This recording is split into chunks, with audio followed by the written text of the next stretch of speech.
Thank you so much for joining me. I appreciate all of you. Thank you so much for liking and subscribing. It really helps me a lot.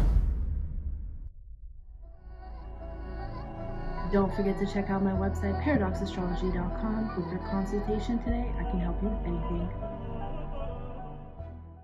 And if you'd like more exclusive occult videos that I don't post on YouTube, consider subscribing to my Patreon. It also helps to support this channel.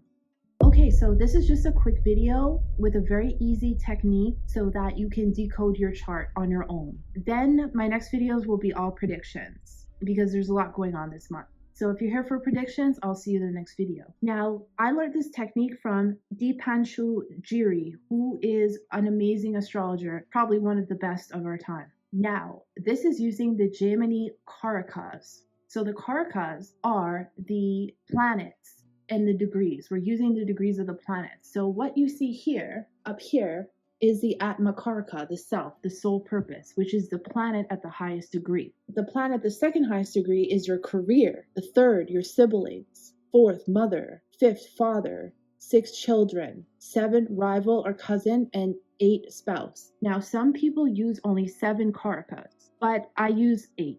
And so we use every planet, including Rahu, but we don't use Ketu. And another thing is, if your Rahu is at, since the nodes go backwards, if your Rahu is at 29 degrees, for example, that will be counted as 1 degree because it's going backwards.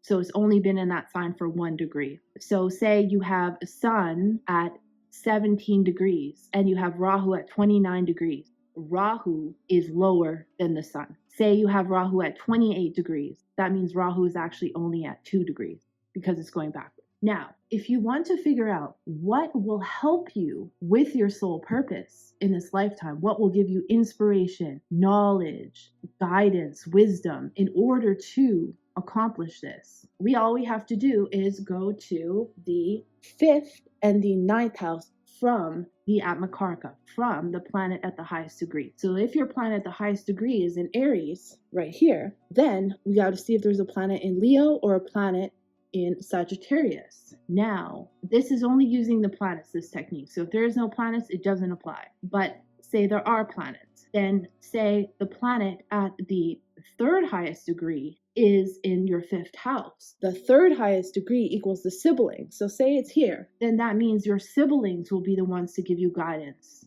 knowledge, and help you on your path of your soul purpose, figuring out who you truly are. Say it is the planet at the 4th highest degree is 9th from the Atmakarka. That means that the mother will be helping you with your soul purpose, giving you guidance and inspiration towards it. So all of those things. And then also you can look at the significance of the house, like Leo, for example. So the significance of that, or in Sagittarius. And then you can add that onto your prediction as well. Then if you want to know what's going to hinder you, what's going to be a challenge and an obstacle for you to accomplish your soul's purpose, then we look at the planet that is 6th from the Atmakarka. So if we have a planet in there, say we have the planet at the lowest degree in the 8 Karaka system, which is the Darakarka, the spouse, here, then it shows that the spouse will be a hinder to our soul's purpose. Say it is the planet that is 7th lowest degree.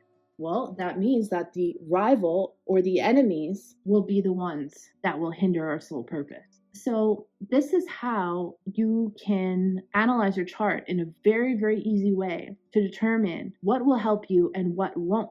I'll go deeper into this if people are interested, but this is just a very, very simple technique that you can use. I thank you so much for watching. I appreciate all of you, and I'll see you in the next one.